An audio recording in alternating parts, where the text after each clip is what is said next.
Goeiedag. Het jy vanoggend al 'n paar mense se stemme gehoor hier op hierdie maandag? Baie sterkte aan die kinders wat hierdie skooljaar weer begin en die onderwysers en die ouers. Mag julle dit regtig geniet. Hier in Amersfoort is dit heerlik nat. Ons is geseënd. Daar is so baie dele in die land wat verskriklik droog is en ons dink aan hulle. Strale op aan die Here in die naam van Jesus Christus dat die Here ook vir hulle sal voorsien in die natuur. Om die stem van die Here te hoor is natuurlik verskriklik belangrik vir ons as kinders van die Here. Ons ek weet nie of julle al gehoor het van His Master's Voice nie. Dit was 'n skildery wat gemaak is deur Francis Barraud vroeg in laat in die 1800s van 'n hond wat sit by 'n grammofoon. En die hond se naam was Nipper. En die hond se eienaar was Maak, maar Maak was Francis se broer wat oorlede toe is en hy het die hond geërf. En eendag toe speel hy opnames van Maak oor die grammofoon en Nipper het by die grammofoon gaan sit en luister na sy vroeëre baas se stem.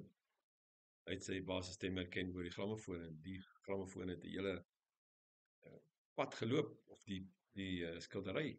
Victor het hom by Francis oorgekoop. Victor was 'n maatskappy wat ook grammofone vervaardig het en hy moes net die skildery bietjie aanpas dat die grammofoon daarom op Victor op staan. En toe later is Victor oorgeneem deur RCA en het RCA Victor geword. En hulle het His Master's Voice geskep. 'n Foto van 'n hond wat sit by 'n grammofoon en luister. Nou, vir ons as kinders van die Here, sê Psalm 29, ek wil gou Psalm 29 vir julle lees. Gee eer aan die Here, gode seuns, engele. Gee eer aan die Here vir sy heerlikheid en krag. Gee eer aan die Here vir die heerlikheid van sy naam. Buig in aanbidding voor die Here in sy glansryke heiligheid. Wonderlike twee oproep verse om die Here te eer en te verheerlik, ook die engele in die. Maar dan van vers 3 tot by vers 9 praat oor 'n donderstorm en hoe mense dan die Here se stem hoor in die donderstorm. Die stem van die Here is oor die waters. En waters is simbolies gewoonlik van die mensdom. God van heerlikheid laat dit dreun. Die Here is bo die magtige waters. Die stem van die Here is kragtig. Die stem van die Here is glansryk. Die stem van die Here breek seders. Die Here versplinter die seders van die Libanon. Hy laat hulle bokspring soos 'n kalf. Libanon en Sirion soos jong buffels. Om mens hoor die storm en die wind wat waai en so. Die stem van die Here splyt rotse met vlamme. Weerlik. Die stem van die Here laat die woestyn bewe. Die Here laat die woestyn by Kades bewe. Die stem van die Here laat wildsbokke lam. Dit stroop bosse kaal. Sy hele paleis sê heerlikheid. Dan sluit die Psalm af, vers 10 en 11. Die Here troon oor die vloed, of die mense massa. Ja, die Here troon as koning vir ewig. Die Here gee krag aan sy volk. Die Here seën sy volk met vrede. Nou, dit is interessant dat Psalm 29 sê, die skrywer, Psalm van Dawid sê dit, kan die donderstorm hoor hy soos 'n grammofoon. In die donderstorm hoor hy die stem van God. En die stem van God kom 7 keer in hierdie gedeelte voor. Die volmaakte, wonderlike stem van God.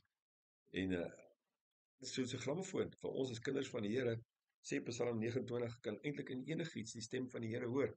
Daar waar ander mense dalk bang en bevrees en bygelowig is oor weerlig en donderweer, kan ons as kinders van die Here regtig die stem van die Here hoor. So natuurlik in droogte kan die kinders van die Here die stem van die Here hoor. In blydskap, in hartseer, in pyn, in trauma, in siekte. Want die stem van die Here is die heeltyd teenwoordig. God wil die heeltyd met sy kinders kommunikeer. Enige verhouding kan nie bestaan sonder kommunikasie nie. Die Here God is dieselfde. En ons verhouding met hom moet gebou wees op kommunikasie. Ons moet sy stem kan hoor. Ons moet sy stem kan onderskei. Soos Nipper die stem van sy baas geonderskei het by grammofoon. Dat ons die stem van die Here kan hoor enige tyd, enige plek en enige omstandighede. Wat 'n voorreg om dit te kan doen. En natuurlik, elkeen van ons hoor die Here se stem uniek, want ek hoor my vrou se stem op 'n unieke manier. Ons is al baie jare man en vrou, voorreg en geseënd om pyn te beleef en hartseer, maar blydskap en al hierdie dinge saam. So ek hoor haar stem op 'n unieke manier.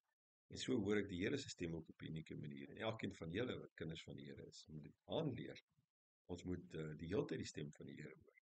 Want as ons nie sy stem hoor nie, begin ons ander stemme hoor. Ongelukkig is daar ook 'n klomp geraas in ons koppe en ons harte, nee, die wêreld raas binne in ons met oorlog en geweld en droogtes en bekommernisse ensovoorts. En in hierdie geraas moet ons as kinders van die Here ook leer om die Here se stem te onderskei. Want sy stem maak ons stil, soos hierdie Psalm afsluit met vers 10 en 11. Maak ons bewus van God se krag en sy almag, en dan kom daar vrede. Raak ons bewus van die vrede van die Here. So mag julle tog elkeen ook kommunikeer met die Here.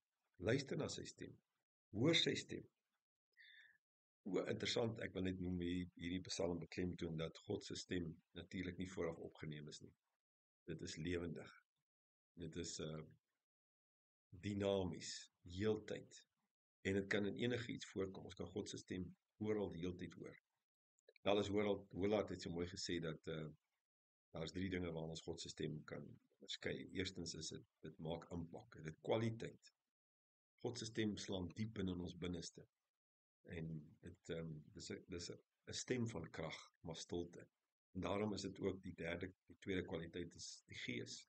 Ons moet leer om die Gees te hoor met ons praat, die Heilige Gees wat in ons is, saam met ons is. Ons moet hoor en ervaar hoe die Gees met ons kommunikeer, elkeen. En dan is dit natuurlik ook die inhoud van God se stem is die derde eienskap. Die inhoud van God se stem is gelyk aan sy karakter, aan sy wil, aan sy woord. God se stem is nooit teenstrydig met sy woord nie. God sal ons nooit lei teen sy wil nie.